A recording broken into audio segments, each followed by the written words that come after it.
Power does not only come from armies, or gold, or titles. The most dangerous kind of power begins in silence, when a single mind refuses to accept the world as it is. In the winter of 1619, a young French philosopher named René Descartes locked himself away. He turned his attention inward and declared war, not against kings or empires, but against illusion itself. He suspected that everything, the senses, memories, even logic, could be lying. And so, he made a choice few dare to make. He decided to doubt everything. This is not a story about gentle contemplation. It's the story of a man who burned down reality to find the one truth that could not be destroyed. And through that act, he forged one of the most powerful psychological weapons in human history: methodical doubt. Descartes began his war by turning every belief into a suspect. What if the senses were deceptive? After all, they often are. Mirages trick the eyes, echoes distort the ears, dreams mimic reality. If they could lie once, how could he trust them at all? What about reason?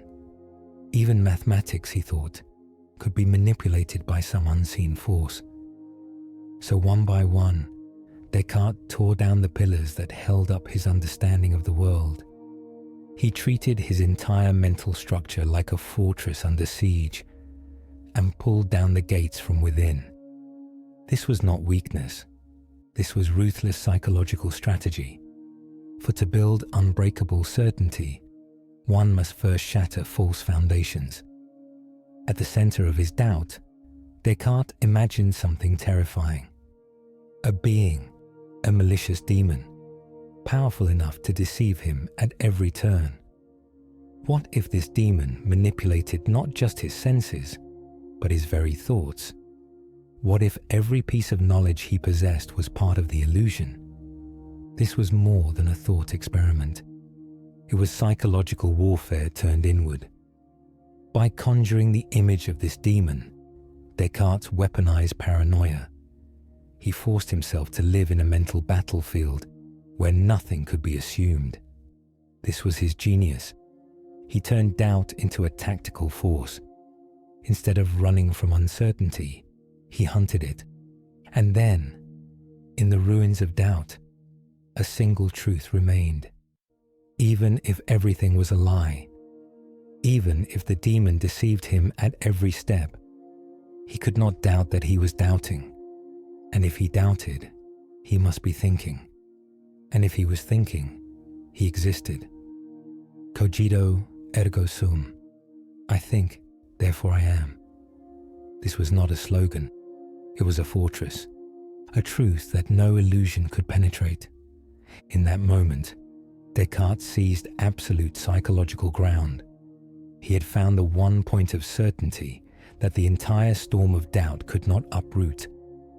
While others clung blindly to traditions, Descartes forged certainty through fire. But Descartes didn't stop at survival. Once he found his fortress, he began to rebuild reality strategically, brick by brick. He approached knowledge like a military engineer. First, establish a secure base, then expand outward methodically. Never accept unverified claims. He used reason, purified through doubt, to reconstruct a world where each belief had to earn its place. He revived God, mathematics, physics, and knowledge itself, not through tradition, but through logical conquest. Descartes transformed philosophy from passive reflection into strategic construction. He didn't inherit truth, he took it. Centuries later, Descartes' weapon remains as sharp as ever, but few know how to wield it. We live in an age where illusions are more sophisticated than ever. Corporations shape perception with algorithms. Politicians twist narratives to control crowds. Media floods the senses with noise until truth drowns in the chaos. But the essence of Descartes' strategy still works. Doubt is not weakness. It is power. To question what others take for granted is to step outside their control. To burn down illusion is to become untouchable by propaganda, ideology, or manipulation. Most people avoid doubt because it's uncomfortable, but those who embrace it become psychologically sovereign. René Descartes didn't conquer nations, he conquered illusion. While others built their lives on inherited beliefs, he built his on unshakable certainty forged through fire.